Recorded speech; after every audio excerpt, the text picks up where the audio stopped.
Hello, welcome to the channel Why Stories. Enjoy watching. A young brunette kissed the elderly gray-haired woman who was sitting at the table on the cheek and promised, "I'll be back quickly today, Mom. I managed to do a thorough cleaning yesterday, so only the usual little things are left for today. As soon as I finish, I'll run to the pharmacy and then straight home." "Don't rush, Renita," the woman replied. "Take a walk, relax. Why do you always fuss around with me? I can manage here, don't worry. Little by little, I'm managing around the house. So, hunger is not a threat to me. If I'm up to it, I might even do a little gardening. And you can take the evening bus to the city. Go to the movies or shopping. Seriously, how long have you been wearing the same jeans?" The brunette shook her head and answered, "I'll have a day off, and we'll have a walk around the city together.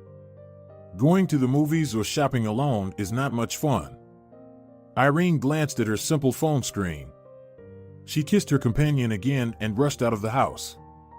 The weather was good, so the woman decided to save money and walk to work. It was only about a 40-minute walk through the streets and forest paths that had dried up after the snow had melted. Irene walked briskly and rhythmically, sinking into thoughts about the twists and turns of her own fate. Her parents tragically died during a river rafting trip, which was advertised as a simple and enjoyable outing in nature, leaving a 6-year-old girl an orphan. She didn't even know her grandparents from both sides. Her mother grew up in an orphanage, and due to unfortunate circumstances with her father's parents, they hadn't even had a chance to celebrate the birth of their granddaughter. Irene was taken into the care of her father's older brother. Uncle Pablo was a good person, but due to his constant busyness, he was hardly ever at home. He was working hard to earn money so that his wife Adeleda, sons Francisco and Santiago, and later, the orphaned niece, lacked nothing. Although the apartment and the people she was to live with after the tragedy were familiar to her, scared, lost, and tearful little Irene was bewildered, and for a while, she didn't communicate with anyone. She couldn't come to terms with the changes that had taken place. The girl was silent almost all the time, even in her familiar daycare center. Although it wasn't very convenient to get there from her uncle's house, Adeleda didn't show any displeasure over having to adjust her daily routine to accommodate dropping off and picking up the girl from preschool. The caregiver, genuinely concerned for the orphan, worried that the changes in Irene's character, from a cheerful, active chatterbox to a reclusive loner, would be irreversible. However, the girl managed to adapt to the new environment. To Adelaida's credit, she played a significant role in creating comfort for Irene. The woman treated the unexpectedly appeared little relative with unwavering politeness. She was never begrudging a crust of bread, as they say. She hugged, praised, and encouraged Irene for even the smallest successes. Adeleda tried to involve the girl in household chores, as advised by a friend who was interested in psychology. But she didn't overburden her. Adeleda didn't mistreat the girl. She sewed her skirts, dresses, and braided her hair. In her childhood, Irene thought that her uncle's wife was too demanding of her and didn't really love her. The woman didn't call her daughter, but as she grew older, she understood how right Adeleda was in not wanting to replace her mother. The wise woman helped the girl preserve her memories of her parents. Irene now understood clearly that her uncle's wife's compassion was genuine love. Adeleda, with all the strength of her compassionate and truly motherly soul, tried to ensure that the girl didn't feel dispossessed. Being a fair and conscientious person, the woman never made any distinctions between her husband's niece and her own sons. The emotional warmth that all children needed, Irene fully felt from Uncle Pablo. In his free time, he gladly took his sons and niece to the amusement park, bought them treats and small souvenirs. He was the one who played around with all the kids, while Adeleda stayed in the background, providing a comfortable household. Paco and Yago, the mischievous boys who were 4 and 3 years older than their cousin, didn't pay her much attention. They considered her too young to deserve much respect, especially since they had to share a room because of her. However, Irene was fine with that. She tried to be as helpful as possible, grateful that she wasn't sent to an orphanage. The girl became part of the family. When Irene started school, her cousins suddenly became her best friends and protectors. Of course, around others, they treated her with condescension. But they helped her with her studies and dealt with bullies who bothered her, ensuring a peaceful life for their cousin. For several years, everything was great. The smooth road section was replaced by an uphill slope, and in unison with that, Irene's memories approached a difficult moment. The prosperity of the family that had taken her in turned out to be fragile. Its destruction was caused by the death of Francisco, who was sent to a hot spot to serve. As best as the 15-year-old girl could, she tried to support Adelita, Uncle Pablo, and Iago, who mourned his older brother. In fact, Irene took on all the household chores, which the mother who lost her son disregarded. Iago wanted revenge, but due to a chronic illness, he couldn't join the army. After some thought, he began preparing intensively for admission to medical school. And he succeeded. Irene also had plans to become a doctor, but another misfortune struck.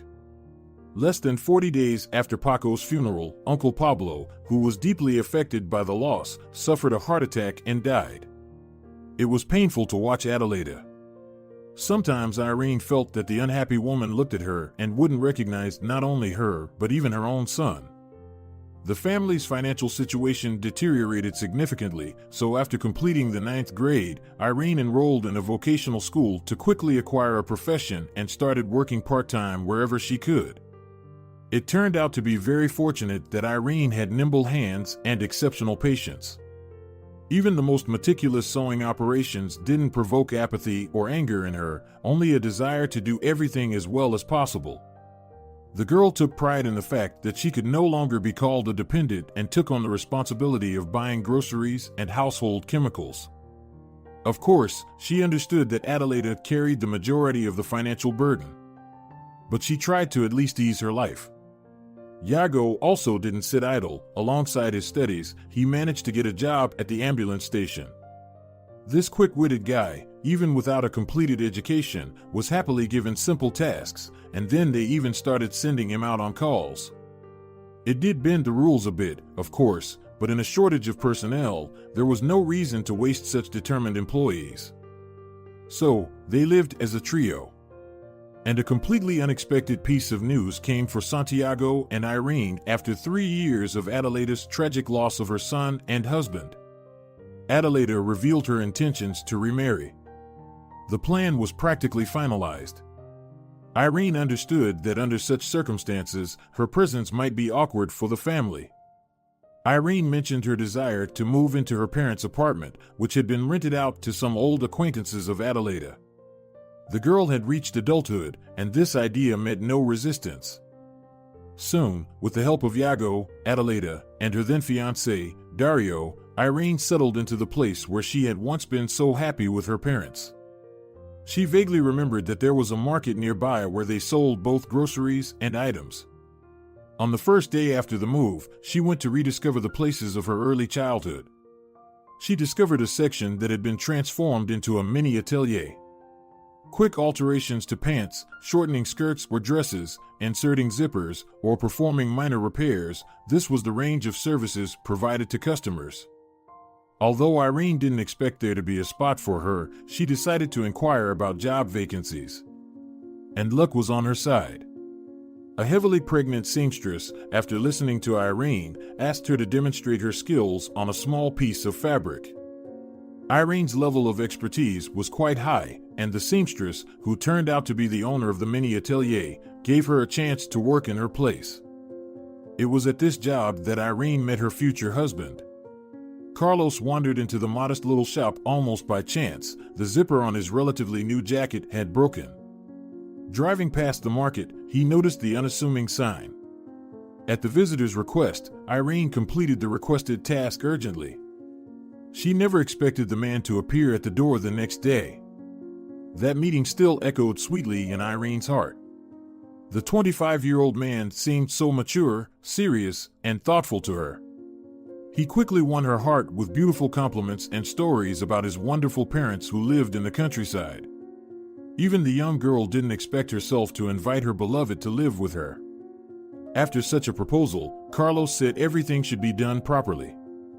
He organized a gathering where the closest people came together. From Irene's side, Adelita, her husband, and Iago were present. And Carlos himself and his parents, Senora Gallego and Senor Gallego. They all liked each other. Adelita, seizing the moment, whispered to Irene that Carlos's family was very respectable, hardworking, and principled. She wished the girl love and mutual understanding. The radiant bride was grateful for such support from her only family. The time until the wedding celebration flew by in an instant, which they made pleasant and heartfelt by mutual decision. Irene, perhaps for the first time, saw how Adelita twirled in a dance and was pleasantly surprised by her cousin's moving speech. Santiago, usually not talkative, outdid himself and elicited a unanimous applause from all present. The parents of her beloved husband embraced Irene as their own daughter. She never had battles for Carlos's attention or kitchen dominance with her mother-in-law. Occasionally, Senora Gallego, leaving her rural household to her husband, came to the city for a few days and stayed with her son and daughter-in-law, causing neither annoyance nor awkwardness. The woman rejoiced in watching the nimble young lady, who was working hard to make their home cozy and pleasant. Once, as Irene remembered it now, they were making pies together, and seeing that her mother-in-law was about to brush her elbow against the handle of the pot containing eggs for the filling, Irene blurted out, "Oh, Mom, be careful with the pot." The woman moved away from the dangerous object and, approaching the flustered Irene, gently embraced her. "Don't worry, dear, don't be embarrassed.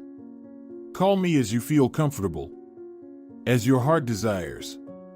Irene didn't hesitate to come to the village on weekends to help her husband's parents. Of course, she lacked much experience as a 19-year-old city dweller. But this shortcoming was more than compensated for by her diligence and willingness to absorb new knowledge.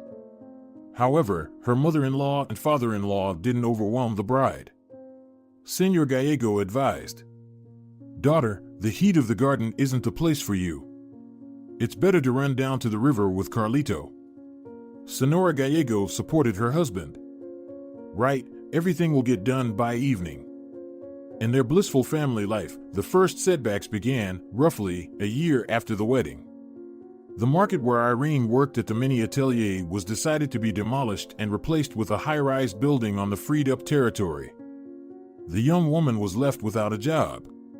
She unsuccessfully tried to find any nearby vacancies and made ends meet by fulfilling various orders at home. Simultaneously, problems also started at the logistics firm where Carlos worked. Irene had to cut back, but she jokingly referred to the forced renunciation of delicacies like bacon for breakfast or smoked sausage as transitioning to a healthier diet. One day, Carlos suggested, "Irene, due to the upcoming construction of the high-rises, the value of your apartment will rapidly decrease. While there's still time, I think we urgently need to sell it and get another place. Otherwise, we'll end up at the center of the noise, and it's not certain that the building will peacefully withstand the construction work nearby." Irene didn't want to part with her family apartment. Adelita, whom she turned to for advice, recommended not getting worked up. "Irene, here's the thing. Right now, the apartment is yours, but the one you'll buy with the proceeds from selling it will be jointly acquired property. I don't want to think or talk about Carlos, but life isn't a walk in the park. Who knows what might happen? After all, circumstances can vary." Wise Adelita saw it like in crystal, but how could Irene refuse her husband? Against the advice of her distant relative, the woman sold the apartment that had belonged to her parents. But then everything turned into a nightmare. Carlos and she found another apartment, and even though it was almost the same size as the previous one, they had to take out a mortgage. The payment amount wasn't critical, but it didn't allow them to step out of the economy mode. However, that wasn't yet a disaster. Soon after the housewarming, Carlos disappeared. He simply left for work in the morning and didn't return in the evening. Irene called all the husband's acquaintances, and that's when it became clear that Carlos hadn't shown up at work. The police received her with little warmth and almost bluntly informed her that they wouldn't accept any missing person reports. They said, "It's a young case. The man got tired of family life, went on a spree." Although Irene managed to stand her ground, the investigation couldn't establish anything substantial. Gathering bits of collected information, it turned out that Carlos had exited the subway station a few stops before the one nearest to his workplace and headed toward the industrial zone. There were very few cameras in that area, and so, on a calm sunny morning just a few weeks before their second wedding anniversary, the man disappeared. Irene never stopped believing that her husband was alive, and she tried her best to find him. However, neither the police nor the private detective she hired with borrowed money could provide any answers. The main theory was about a mistress, but no evidence of Carlos's infidelity could be found. A more plausible motive seemed to be disappearance due to a complex situation at work, where allegedly a serious mistake had been made due to Carlos's fault, leading to significant losses. However, the management of the logistics company somehow managed to convince investigators of their non-involvement. After Carlos disappeared, his parents fell ill. Alternating between the hospital, Senor Gallego and his spouse lost their zest for life. Luckily, by that time, Santiago had started his residency, and he gathered information through acquaintances and recommended the best doctors and the necessary specialization. Under Yago's attentive mentorship, Irene learned how to give injections, and for a while, she commuted between the city and the village since her mother-in-law and father-in-law adamantly refused to move. "Daughter, oh, how can we leave the house? Especially since all the conditions are met here. And as they say, familiar walls have a healing effect. What are we going to do in the city, like sitting in a cage? After all, whether you like it or not, we need to go outside for fresh air and naturally feel invigorated. Carlos, when he returns, will definitely guess that you're here with us." Senor Gallego persuaded the bride to move to the village. Of course, Irene understood that she didn't have much room for maneuver. One could say that circumstances made a difficult choice for her. Her husband's parents needed support, including financial support. In this situation, the woman couldn't afford to pay mortgage payments, and she also had to repay the credit taken out in desperation. Even if the bank, considering Carlos's disappearance, were to accommodate her and reduce the amount of the monthly payment, it would only prolong her personal financial agony. It was fortunate that Adelaida not only didn't rush her to repay the debt, but even helped to cover one of the urgent payments. "Renita, I know that you're proud. But, please, don't refuse. I can see that you're at the limit of your strength right now. So, you'll push yourself too hard. Still, consider Carlos's parents' offer. I'll find someone to rent your apartment so you won't have to chase rent and do repairs later. It'll be some kind of support." Having waited for the doctors to decide on discharging Senora Gallego, who once again ended up in the hospital, Irene accompanied her mother-in-law home and informed her that she had decided to move in with them. It seemed that this news lifted everyone's spirits. Money started coming in from the rent of Irene's apartment, and besides, she started sewing. As a result, she could pay off the mortgage and loans. Also, she looked after Senora and Senor Gallego. Of course, everything would have been fine if it weren't for the persistent thoughts about Carlos, who had disappeared. From these terrible worries, one morning after the anniversary of Carlos's disappearance without a trace, Irene's father-in-law simply didn't wake up. Senora Gallego, having buried her husband, became seriously ill. For 2 long years, Irene struggled to help Senora Gallego recover. Fortunately, thanks to Yago's hints about where to turn, she was able to assist her mother-in-law. When Senora Gallego was back on her feet and could move around confidently, Irene realized she could leave home and started working at a mansion in the nearby cottage village. So, for almost 2 years, she has been serving as a housekeeper, maid, and seamstress all in one. The salary is paid in cash, of course. There's no sick leave or vacation provided. But otherwise, they treat her fairly, and the threat of poverty for Irene and Senora Gallego has receded. If only Carlos could come back, and if only he were alive. Then, in general, we could live happily, breathe fresh spring air, and not worry about anything else. With this thought, Irene approached the mansion, opened the gate with her magnetic key, and went to work. By 16 o'clock, When the homeowner Doña Molina returned from a shopping trip, Irene managed to complete everything she had planned and was already getting ready to leave. However, she had to stay a little longer. The employer asked her to alter the newly bought fashionable trousers by tomorrow morning. "Renita, my dear, help me out. At the tailor's shop where I stopped on the way, they said they couldn't do the alteration urgently. But you're so skilled. Will you do it, my friend? I'll pay you for the extra work, of course, but the trousers must be ready by 9 in the morning tomorrow." For a skilled seamstress, such work is like the beginning of a tailoring business. Besides, Doña Molina promised a bonus, and Irene didn't hesitate to accept. After taking the necessary measurements, she waited for the homeowner to change her clothes. Then, carefully folding the branded item into a bag, she hurried over to her mother-in-law. For some reason, her heart was uneasy. The estimated taxi arrival time given by the dispatcher was only 5 minutes faster than if Irene had walked. She decided it was better to run than wait with an uncertain outcome. This had happened several times during the past winter. The ordered taxi simply didn't show up, and alternative ways had to be devised. But this time, there was no slush or snowdrifts, and there should be at least another 2 hours of daylight left. So, the woman literally ran along the familiar road. The roof of the mother-in-law's house was already visible from the hill where Irene stood. Suddenly, from behind the pine trees, she heard a voice that, despite the unfamiliar lisp, she wouldn't mistake for 100 others. "Hello, Renita." Undoubtedly, it was Carlos speaking, the return of whom Irene had been hoping for these almost 5 years. However, Irene wasn't too inclined to believe her ears anymore.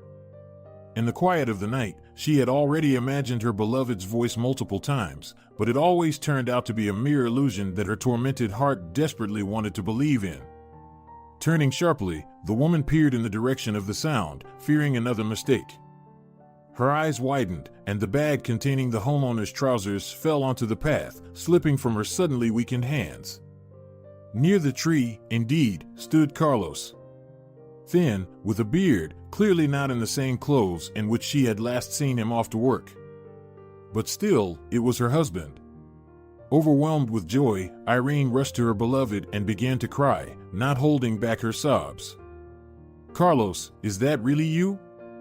Say something. Where have you been? You're not a figment of my imagination, are you?" The woman asked and begged through her tears, tightly embracing Carlos as if fearing he might dissolve into thin air. With reassuring gestures, the man stroked his wife's back, and when her sobbing subsided, he spoke with an unusual lisp. "Let's go home. It would be good to eat and freshen up, then I'll tell you everything." Irene, as if awakening, nodded her head. "Of course, dear. I'm not myself from happiness." Holding her husband's hand tightly, Irene was about to head towards the village, but Carlos stopped her, reminding her. "Renita, you dropped some sort of bag on the path there. Maybe there's something important inside?"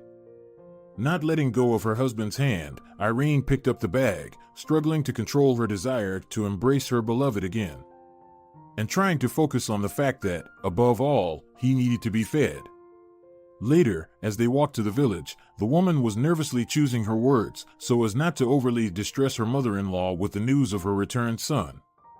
An appropriate way to convey the message just wouldn't come to mind. If she said, "Mom, don't worry," Senora Gallego would become even more nervous, which was strongly discouraged. Maybe she could announce it like this: "Mommy, we have good news." Or say it directly: "Carlos is back. Oh Lord, how do I tell him that his father couldn't bear the separation?" Irene's agonizing thoughts were interrupted by Carlos's voice. "How did you manage without me? How is my parents' health?" From the prolonged silence, Carlos guessed that not everything was going well at home. And he asked, concerned, "Is it father who's ill or mother?" Tears welled up in Irene's eyes again, but she found the strength to say. Senor Gallego's heart stopped. Almost 4 years ago, they laid him to rest. She felt Carlos tense up at this news. But they were already at the gate of the house, so Irene hurried to warn him. Mother's health isn't great either. So, Carlito, wait a few minutes. I'll prepare a sedative and let her know that we have good news." The man agreed with his wife's idea and sat on the porch, which he himself had recently repaired with his father shortly before his disappearance. "Renita, my dear." The mother-in-law's voice came from the kitchen. "It seemed to me that you didn't enter the yard alone. Who's come to visit?" Irene understood that her mother-in-law had most likely seen Carlos, but like her, was afraid that it was just a hallucination. "We have good news, Mom." The woman confessed and shouted towards the door. "Come in, Carlito. Mom has apparently already seen you. You can't hide from a mother's heart." While Sonora Gallego hugged and kissed her son, who had returned from the unknown, her daughter-in-law busied herself with dinner and, as a precaution, prepared a glass of a calming remedy for her mother-in-law. "Mommy, take a brief break from Carlito. Please, drink the medicine, and I'll prepare laundry and clean clothes first." Carlos asked.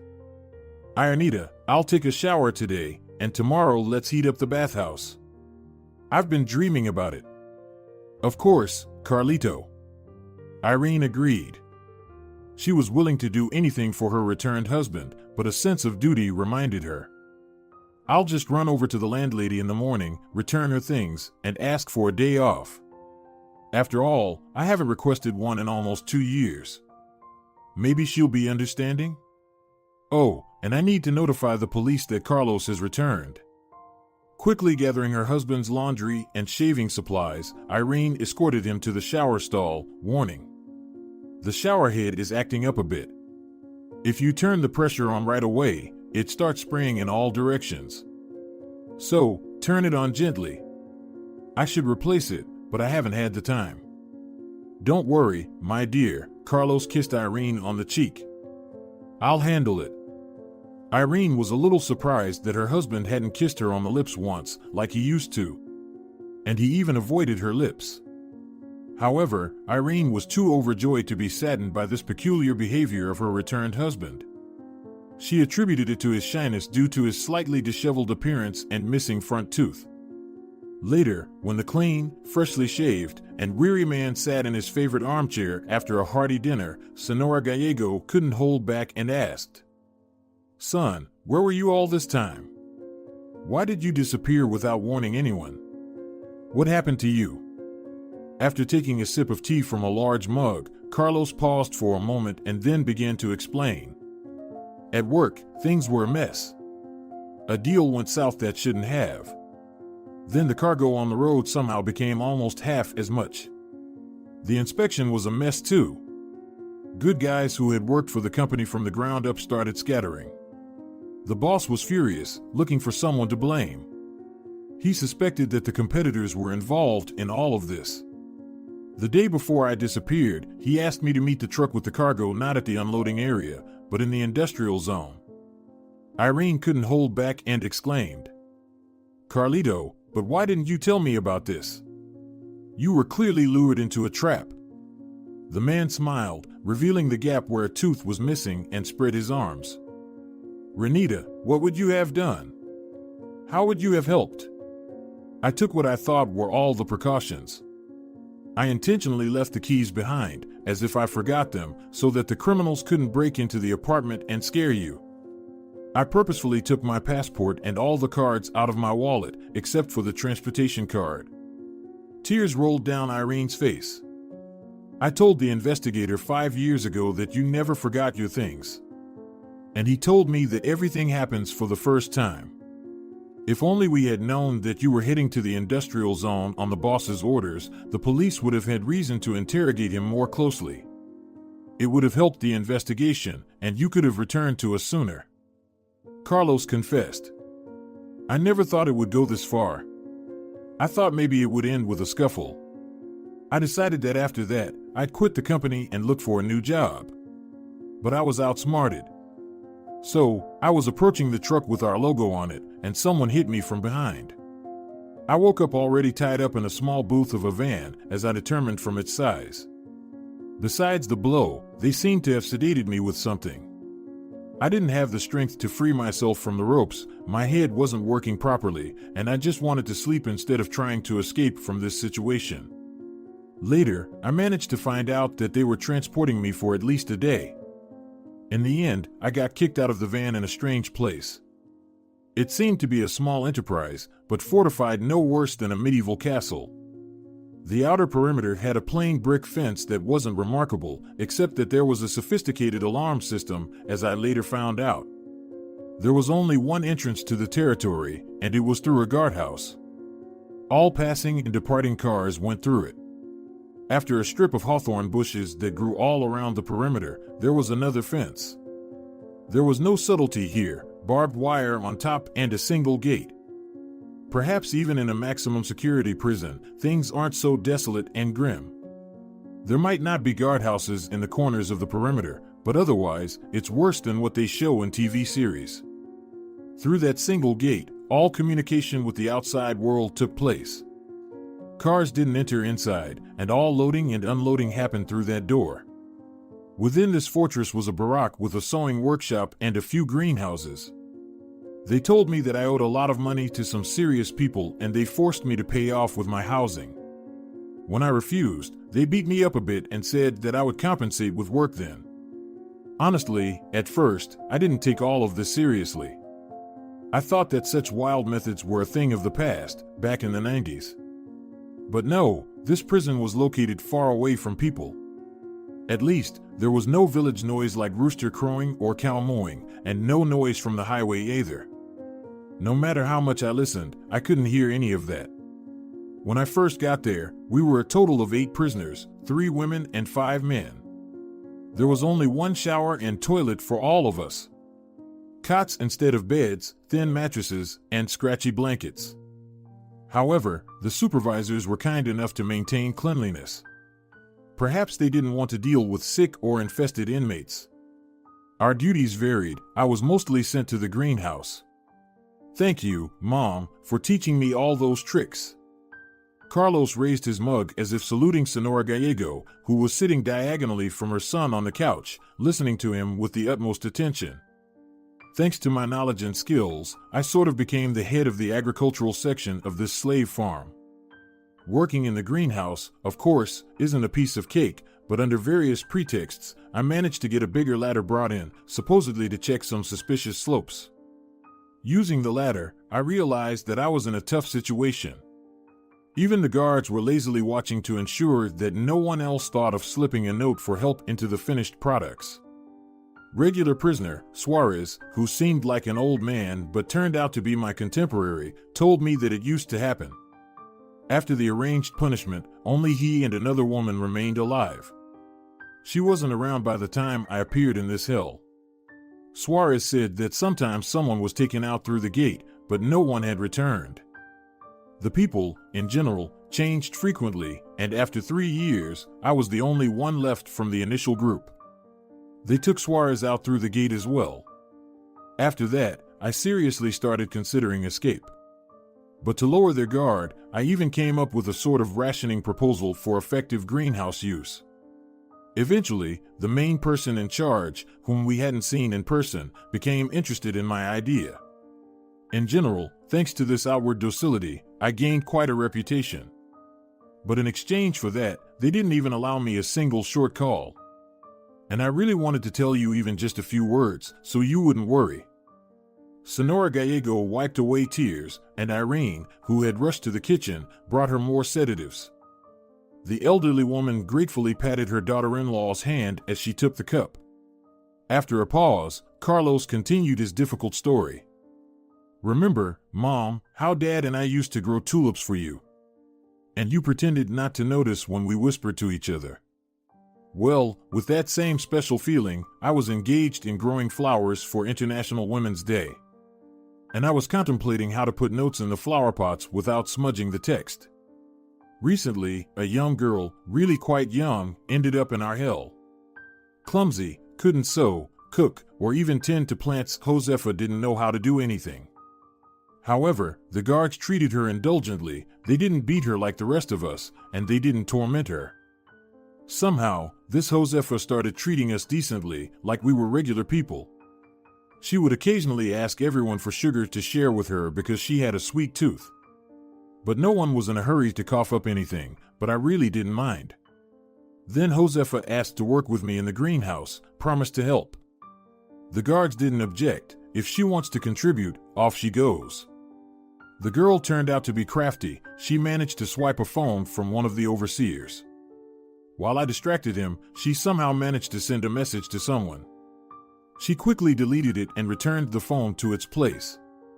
Fortunately, everything was happening in the greenhouse where there were no cameras. Otherwise, we would have been in big trouble.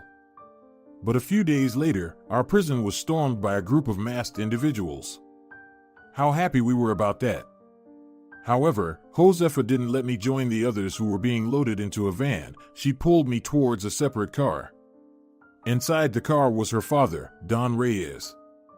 Josefa had sent him a message asking for help, and he, using his connections, found out where his daughter was being held.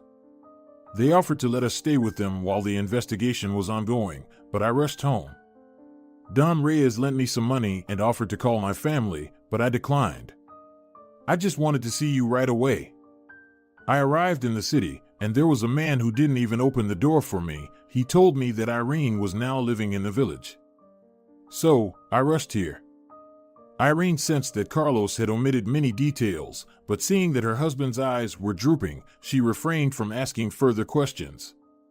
Perhaps even what he had shared was already too much, delving back into the troubled recent past. Mom, Irene, I think I'll go to sleep. My eyes are getting heavy, Carlos confessed. Sure, son, go ahead, Senora Gallego kissed her son as he leaned towards her. Rest, my golden boy. Irene received an almost friendly kiss on her cheek from her husband and didn't insist on keeping him company. Moreover, she still had to fulfill Doña Molina's task. She moved the sewing machine from the room where Carlos had already settled on the bed to the kitchen to keep the noise from reaching her resting husband and mother-in-law, and she began working. The excitement of seeing her beloved was making itself known, but after exhaling, she tried to focus on sewing. Soon, Doña Molina's pants were hemmed. Deciding not to disturb her husband's rest, Irene set an alarm on her phone to ensure she had time to prepare breakfast for everyone and not be late to see her employer. Then she settled on the small couch. In the morning, she woke up even before the annoying bird songs and hurried to Carlos's room. To confirm that he was there, right beside her. That everything that had happened yesterday wasn't a dream. Irene gently opened the door and smiled. Carlos was lying there as he loved, spread out like a starfish, gently dozing. She gazed at this sight, not even noticing as her mother-in-law approached her, who quietly confessed. Oh, Irene, I also came to see if our boy really returned. It's a shame that Daniel didn't live to see this bright day. Senora Gallego wiped away a tear that had rolled down from her sleep-deprived and recently tearful eyes, and advised. My dear, why don't you run to Kayushka's friend, Javi? Share the joy and ask him to take you there and back to the mistress. I don't think he'll refuse. Irene followed the advice, and soon, Javier was driving her to the cottage settlement in his father's car. Doña Molina was listening to the maid while simultaneously trying on the pants, then she clarified. So, Irene, you just want to leave today? You informed me of your decision quite late, and it'll be hard for me to find a replacement now. Let's at least have lunch, and then I'll let you go. In the meantime, focus on your duties. Afraid of losing her job, Irene agreed and went to inform Javier that he should go to the village alone. Drop by at my place, tell them I'll come after lunch. My mistress urgently needs something. Don't worry, Renita. I'll tell Aunt Gloria and Carlo everything. I'll have my own talk with that wanderer Carlos. Haven't seen him in so many years. Hey, maybe I should give you a ride? Or even better, I'll send my younger brother Alex over to you. He's got a gray Corolla, in case you forgot. Although Irene tried to focus on her work, it wasn't going well. She pondered how to approach her husband, who had been acting so distant. She wanted to shout about her happiness, and belatedly realized that she hadn't shared her joy with any of her close ones. Seizing a moment, Irene sent a message to Adeleda and Yago, then muted her phone, anticipating a flurry of clarifying calls. Doña Molina couldn't stand it when her staff chatted during working hours. And losing her job now was out of the question. The state of Carlos's health was unknown, and it was uncertain how much time and money would be needed for his rehabilitation after years in captivity. Javi didn't disappoint. His working horse, a Toyota Corolla, which his brother used as a taxi, was waiting for Irene outside the cottage fence. As she approached her mother-in-law's house, Irene noticed two large unfamiliar cars in the yard. Obviously, guests had arrived, and she realized that they were here for Carlos. Her apprehension grew. It was clear that the visitors had nothing to do with law enforcement. Thanking Alex, who stubbornly refused to take money, Irene hurried to the door, but a man emerged from a strange car and blocked her way. "Excuse me, an important conversation is happening there." Irene wasn't intimidated. "You excuse yourself and step aside. My family is there, so get out of the way." The thug didn't move, but apparently his movements by the gate hadn't gone unnoticed in the house, and someone inside waved him off, allowing the woman to pass. Irene almost ran into the house and, leaning against the doorframe, froze at the sight before her. At the table next to Carlos sat a young girl, gently stroking his hand, radiating beauty and youth. Beside the stranger sat a solid-looking man and a woman whose striking appearance clearly indicated a kinship with the girl. Senora Gallego had her back to the door and didn't see her daughter-in-law. Her husband, however, gazed lovingly at the girl, who was telling everyone present, "If it weren't for Carlos, I would have probably gone crazy there. That place was a dump. The only sweet thing was sugar, not a single piece of chocolate the whole time. Let alone a manicure. Thankfully, Carlos took me under his wing.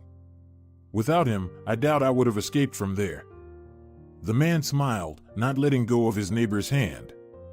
That must be Josefa, Irene thought, and her hunch was immediately confirmed. "Peppa is exaggerating," Carlos gallantly chimed in.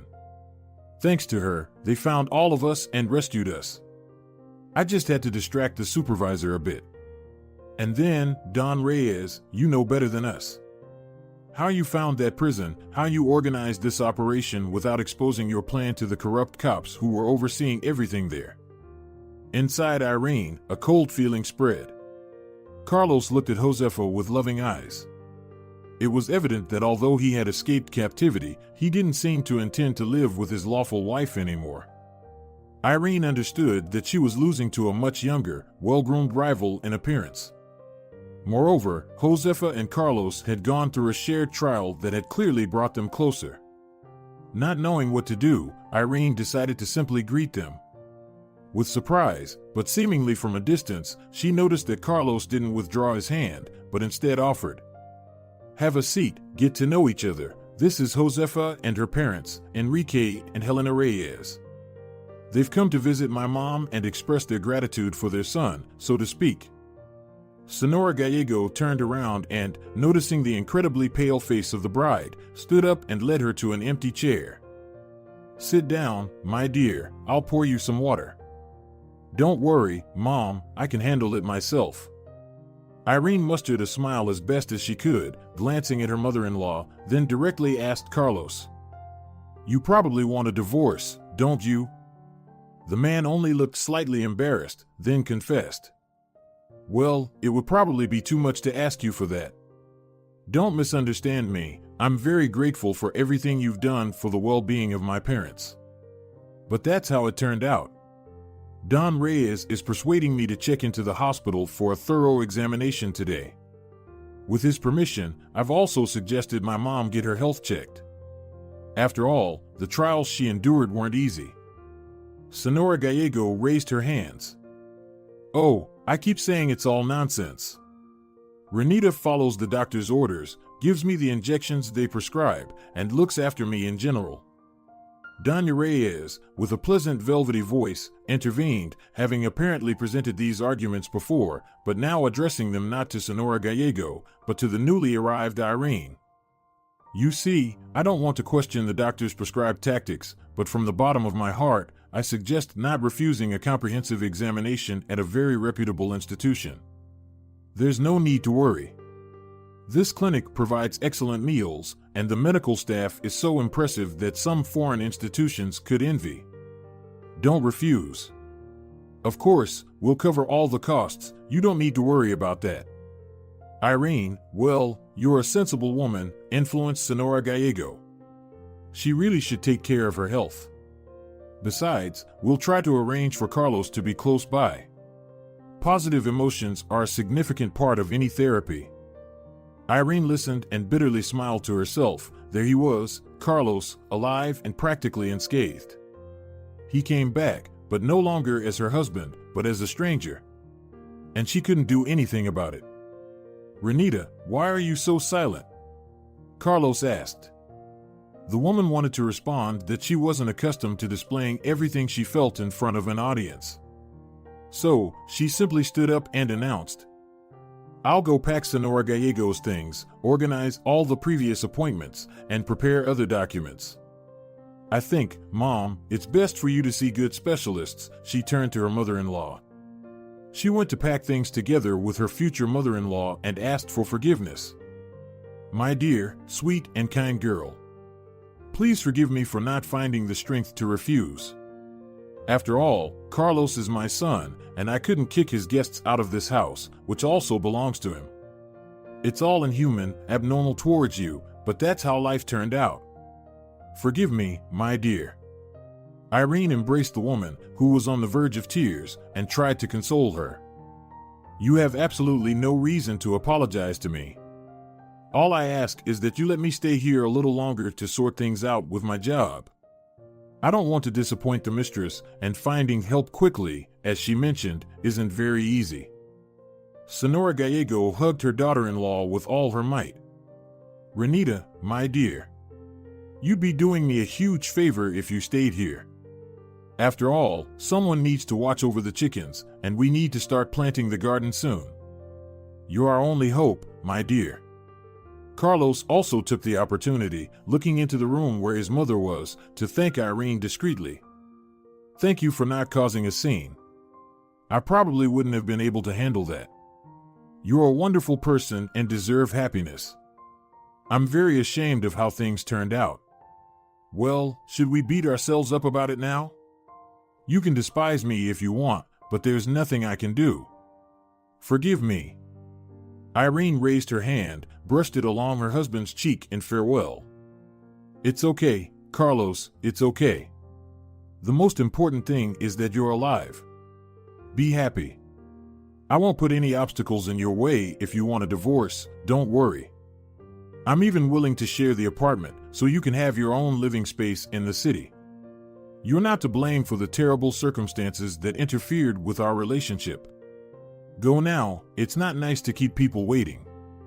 Carlos shook his head negatively, managing to kiss Irene's hand. Don't talk nonsense, I'm not going to claim your apartment.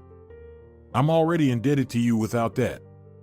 Unable to bear the soul-wrenching dialogue any longer, Irene rushed out of the room, using the excuse of gathering the usual medicines for her mother-in-law, which were kept in the kitchen cabinet. She tried to avoid crossing paths with her husband as much as possible, answering all questions with one-word replies. The guests, however, didn't make much effort to engage her in conversation. Only Josefa, whether out of naivety or shock from the recent events, attempted to innocently ask some inconsequential questions. For example, how did the rooster know when to crow? Or why didn't Carlos's mother have a dog or at least a cat in the yard? Doña Reyes, seeing that her daughter was stressing out an already upset Irene, requested, Peppa, it seems to me that it's hot in here. Let's go sit in the car, where the air conditioning is working. Enrique, we'll wait for you outside, she turned to her husband. Pushing her daughter towards the exit, the woman bid farewell to Irene. Take care. Please don't hold a grudge against us. It's clear that you're a wonderful person. Believe me, this situation isn't easy for any of us. Following his wife and daughter, Enrique Reyes also exited. Goodbye, Irene. I left my business card on the table. If you need anything, don't hesitate to call. I'll help as much as I can, of course.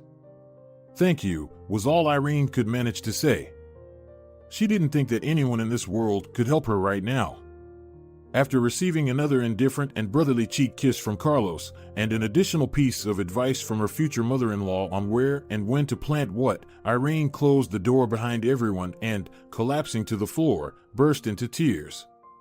She was once again left on the sidelines of life.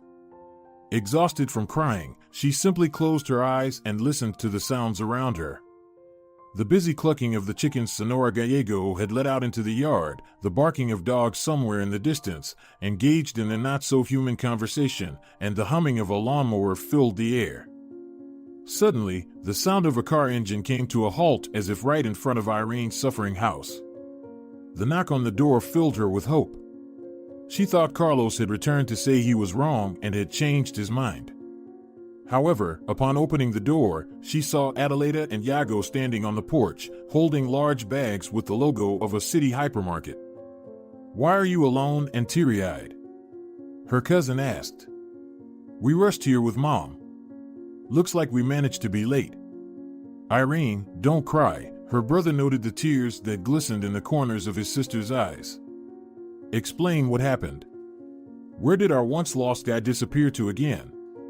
And where is Sonora Gallego? What on earth happened here?" Inviting her guests into the kitchen, Irene briefly recounted the recent events to her relatives while unpacking the bags and setting the table. Her hands were busy, and as a result, she managed to speak without breaking down or showing excessive emotion. Then she simply sat down on a chair, caught the scent of the food, grabbed a piece of sausage from the table, and began to eat it with enthusiasm.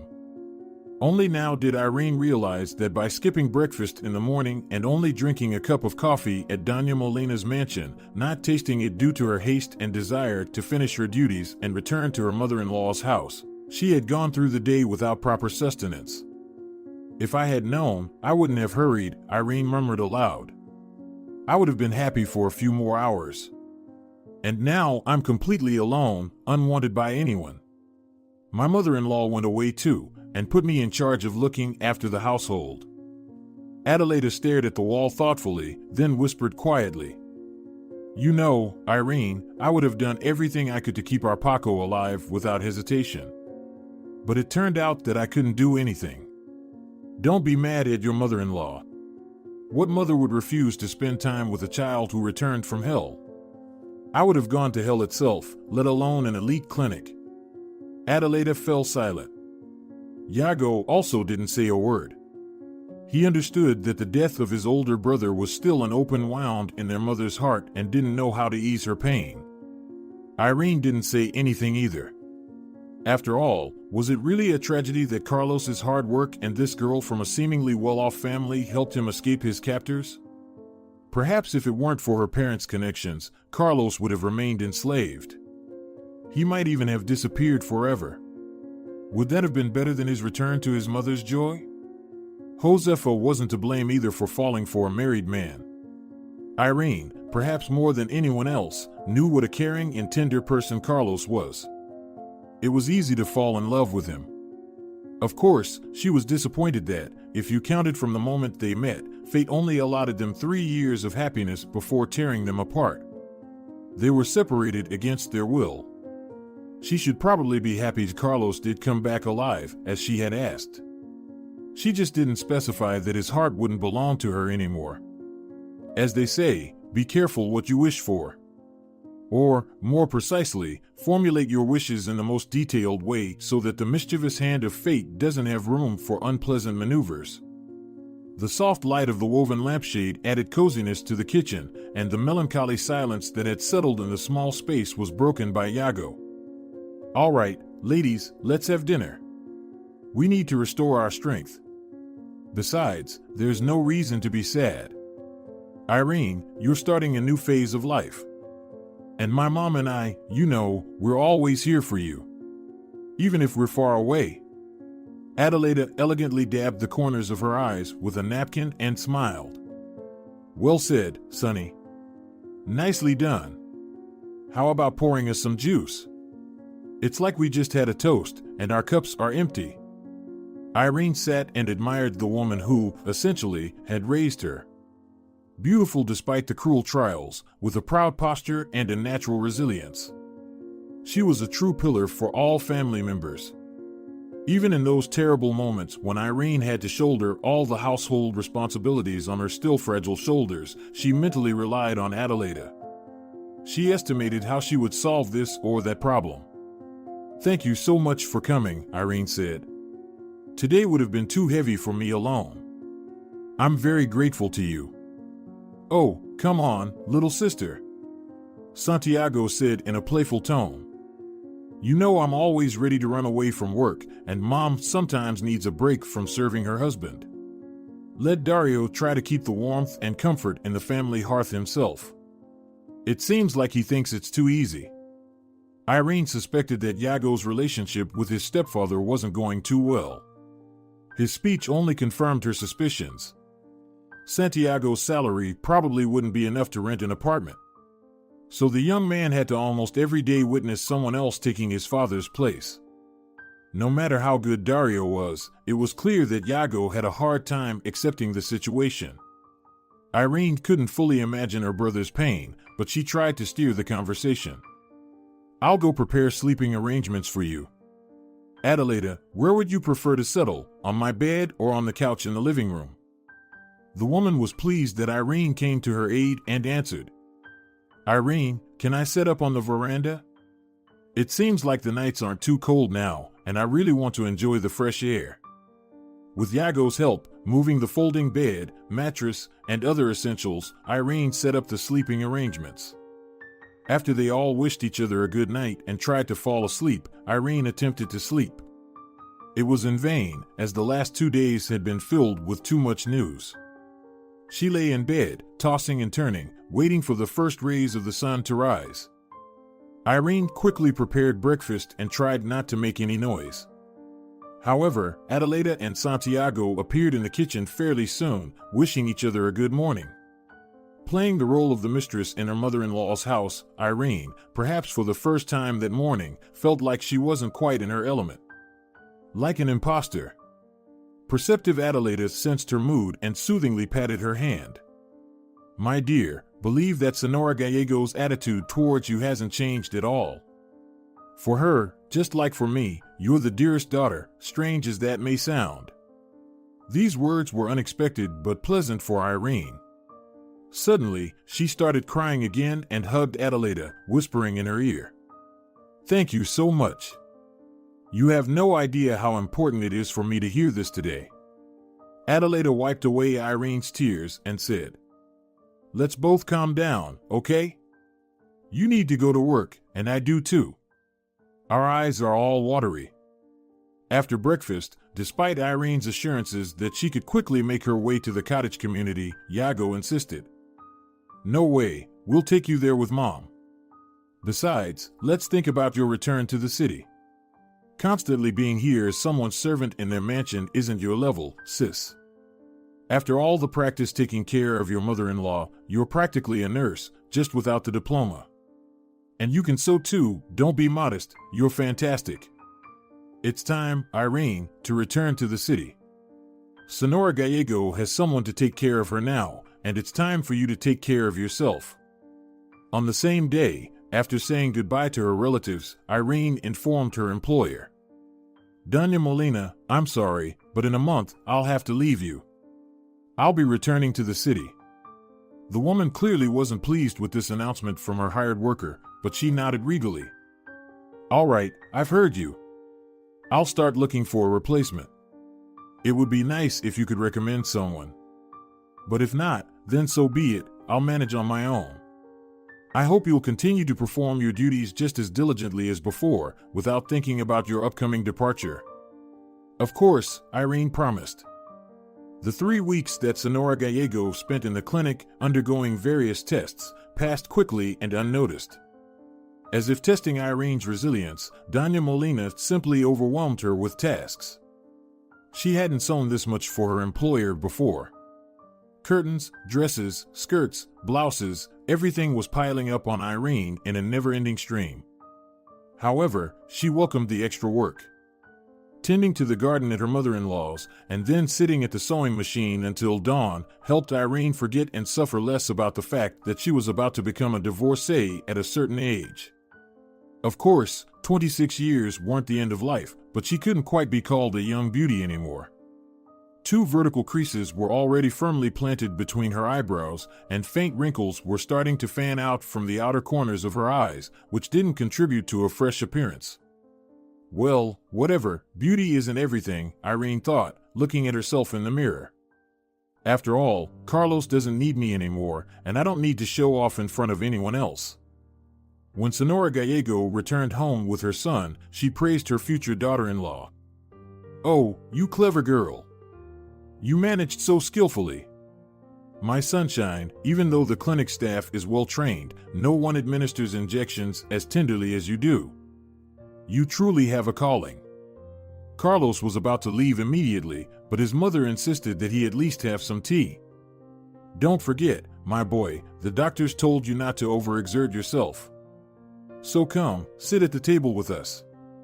Irene tried not to stare at Carlos, who seemed to have become even more handsome than before. Especially since he was behaving with an overt calmness and calmly announced when his mother went to rest, tired from the journey. "Irene, I consulted with a lawyer on how to arrange everything so that there wouldn't be any division of assets during the divorce. And don't worry, I've already filed the paperwork and paid the fees, so you don't have to deal with the unpleasant process. In short, I apologize once again, okay? All right, no need to ask for forgiveness again and again.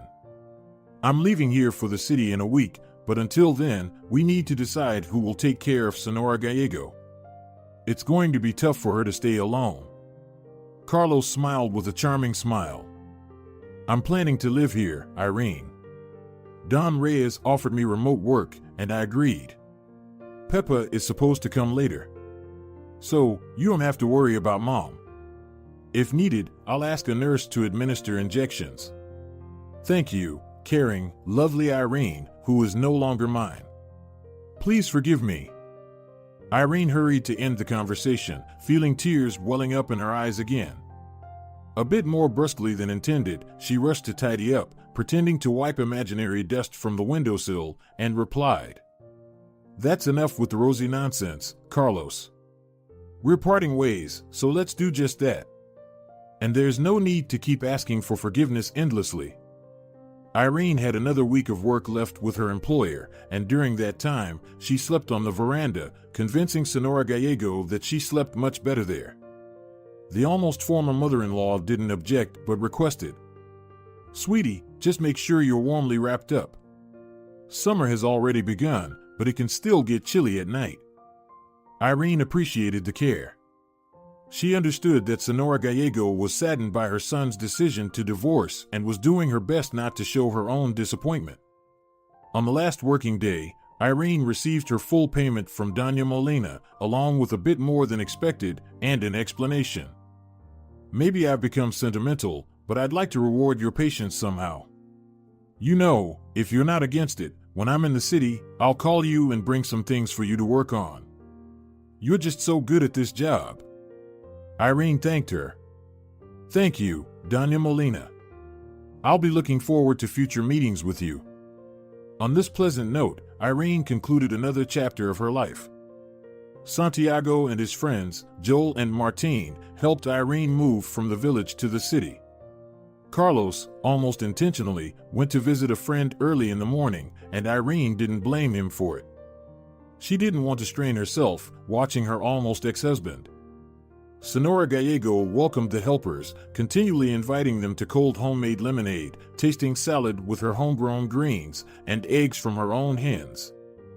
But the cheerful young men insisted that they would sit down to eat only after they had loaded Irene's belongings into the car. There weren't that many bags, boxes, and bundles, and before long, Senora Gallego could showcase her generous hospitality. After rising from the table following a late breakfast, both Irene and her cousin, Yago, along with his friends, were thoroughly satisfied. Yago respectfully bowed to the homeowner. "Heartfelt thanks, Senora Gallego. Everything you've made is incredibly delicious. You're simply amazing." The woman smiled. Oh, it's nothing. Truthfully, Renita did most of the cooking. I just set the table. Sonora Gallego's eyes were moist. After the men had left, as if sensing the need to leave the women alone, Irene turned to her beloved mother-in-law. I'm not saying goodbye, Mom. Call me anytime if you miss me. Come visit, I've already sent you the address. Until we meet again. The women hugged, and as Sonora Gallego waved her handkerchief at the departing car, she whispered, Good luck to you, dear. Thanks to Adelaida's constant vigilance, the tenants of Irene's new apartment were very careful, and there was no need for repairs or a thorough cleaning. So, as soon as Iago and his helpers brought in all the belongings, Irene began to arrange things in places that she felt suited them best. The men were more of a hindrance than help in this task, but Irene didn't rush to shoo them away. She wasn't feeling very comfortable emotionally, and she patiently gave them instructions to take things to the kitchen or the bathroom. When most of the boxes were sorted out, Irene suddenly asked the men to do a small rearrangement. She didn't want the apartment's layout to remind her of the brief times when she lived here with Carlos. This request was swiftly fulfilled, and after looking around contentedly, Irene mused aloud without addressing anyone in particular. Well, happy housewarming, right? Iago peered into the fridge and whistled. Wow! Mom brought enough food to feed an army. So, there's plenty to celebrate my sister's move. Irene immediately supported the idea. Exactly, Iago, well done. I didn't think of that right away. I'll call your mom now. Are you okay if I invite Dario too? It feels a bit awkward otherwise. Santiago waved his hand. Well, it's your place now, you're the hostess. And, in general, Dario isn't a bad guy. I just find it difficult to have him in the apartment where the walls hold memories of happy days with Dad. I don't think such associations will arise here. Martine and Joel wanted to leave, but Iago didn't let them. What are you guys doing? We work together, so we celebrate together. No way around it. Irene agreed. Absolutely, in fact, there's so much food in the fridge that each of you can take some home too. There are even 2 cakes Adelaida really outdid herself. The housewarming celebration was joyful and fun. Irene and Adelaida, surrounded by the quartet of men, felt like queens. They were invited to dance nonstop, and everyone laughed heartily when Iago suggested playing charades. Irene noticed that Martine was looking at her too often with exaggerated attention, but she didn't take those looks seriously. Who knows what might have caught his interest? The idea that she might be appealing to him as a potential life partner was immediately rejected by the woman. Irene no longer believed in love at first sight from a few glances. Besides, she was no longer the naive girl who had fallen head over heels in love with a stranger. Amidst the festivities, the intercom buzzed, and to Irene's surprise, she recognized Carlos's voice. I'm sorry, can I come up to get my things? Without hesitation, Irene pressed the button to unlock the door. Of course, Carlos. Thanks to Adelaida, everything is packed and waiting for you on the enclosed heated balcony. By Carlos's appearance, it was easy to guess that he didn't expect to see Irene surrounded by a cheerful company. He didn't say anything and, after picking up 2 large suitcases and a laptop bag, left. The celebration continued, and the games were replaced by physical activities again. While twirling Irene in another dance, Iago announced, If you're curious, I think Carlos will soon regret his decision to break up with you. The impression you made on my guys was just off the charts. Mishka can't take his eyes off you. Even Ilyasha, despite being married, is keeping an eye on you. Irene's melancholic mood significantly improved. It was nice to be interesting to someone. Besides, looking at her family now, she realized that she truly had a support system in her life. Of course, there were still many challenges ahead related to adapting to new realities and finding a job. But now Irene wasn't scared anymore. Without money for rent, things might not be easy, but she would find a way, just like she always did. Moreover, as Carlos had informed her, Don Reyes had paid off the entire mortgage. He explained that Josefa's father had sympathized with her situation and had given her the money to pay off the remaining debt to the bank. It was hard to think of a more valuable housewarming gift. So, it seemed that life was truly falling into place. While the prospects of finding work were still unclear, Doña Molina had hinted that she might have some orders for her. "I'll manage somehow," Irene declared, dancing with Martín. As everyone started to disperse, the hostess of her old new apartment was almost exhausted and sincerely thanked her helpers. "If it weren't for all of you, I probably wouldn't have been able to do anything. Thank you so much." Adeleda winked at Irene. Well, what else are relatives and friends for if not for working and relaxing together? It was clear to her that her late husband's niece had made a good impression on Martín. Adeleda desperately wished that Irene wouldn't rush to reject the considerate and kind man who was once a classmate and now her son's colleague. Of course, rushing into a relationship as revenge against Carlos was not the right approach either. But letting go of someone like him would be a mistake. However, Adeleda literally bit her tongue to keep from giving unsolicited advice and simply hugged Irene tightly.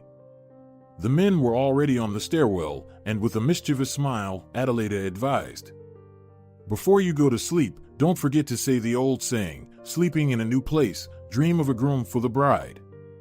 Irene burst into laughter. Adeleda, "Oh, you're making me laugh. But what about the fact that I've lived in this apartment before and I'm still Carlos's legal wife? Good one, future bride. Not only am I married, but also, like in humor classics, young is not actually young." Adeleda gave Irene a kiss and, waving her hand, hurried to join the men who had managed to call the elevator. She shouted farewell. "Still, give it a try, Irene." Snorting, Irene closed the door. It was good that she had Adeleda and Yago. They had organized such a celebration for her and even spared her the cleaning chores by setting the table with tablecloths and dishes.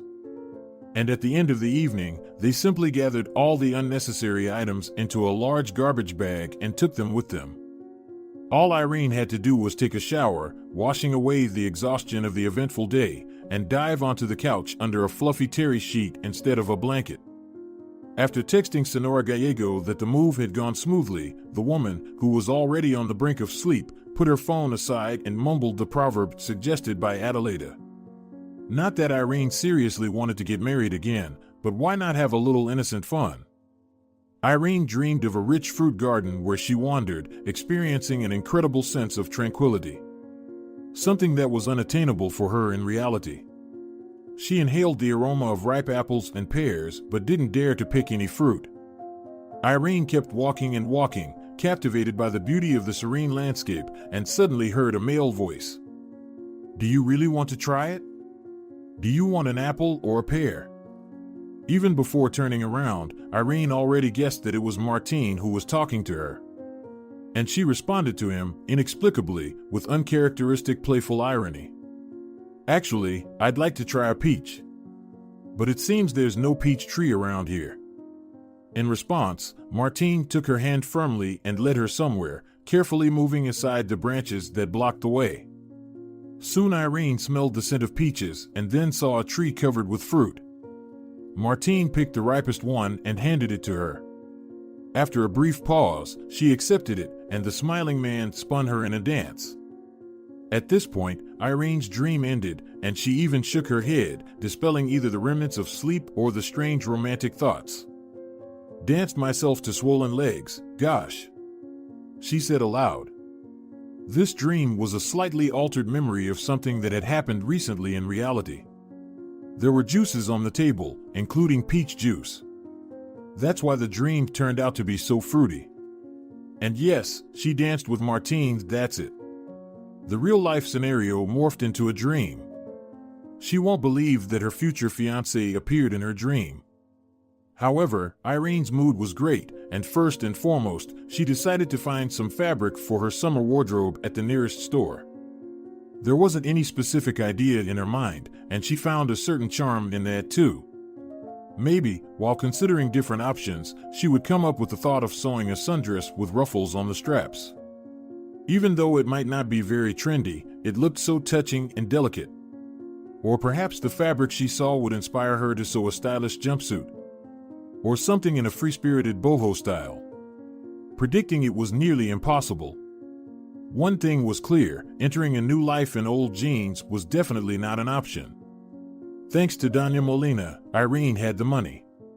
She could even afford the luxury of taking a few days or perhaps a whole week off. Yes, a week. No less. Just like the wise rabbit from the good old cartoon used to say.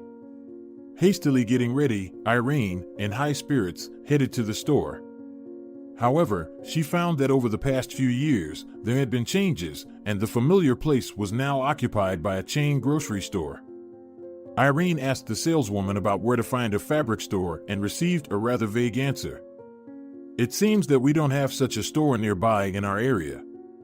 Thanking the cashier and paying for the chosen water, Irene left the store and sat down on a bench, pondering where to go next. Inquiries from passers-by helped her locate the nearest fabric store, and soon she was intently studying the fabrics displayed in the windows. Fortunately, the store consultants were unobtrusive.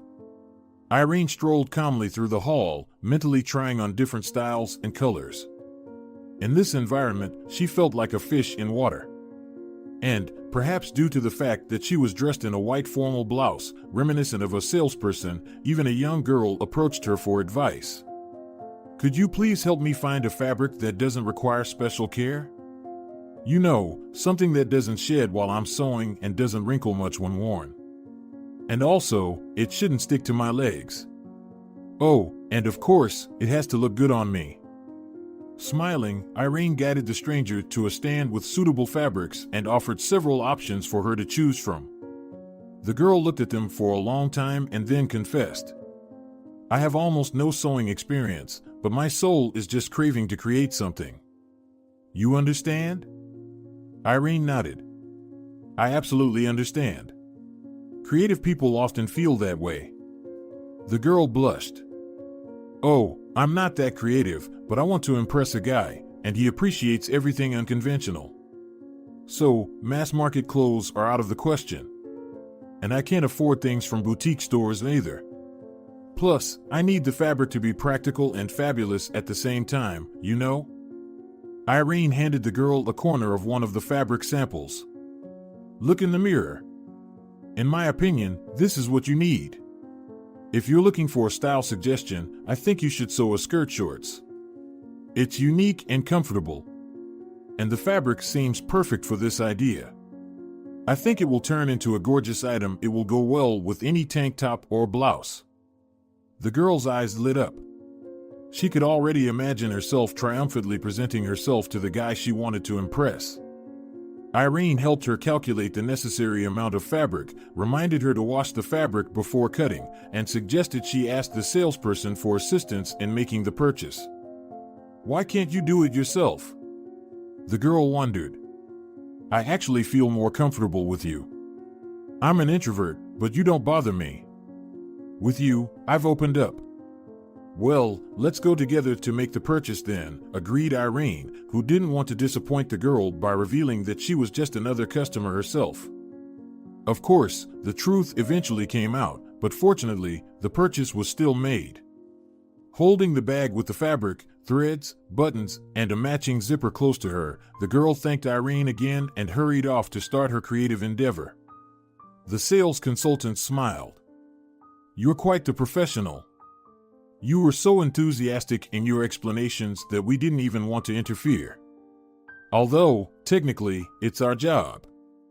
Irene apologized. "I'm sorry, it just happened.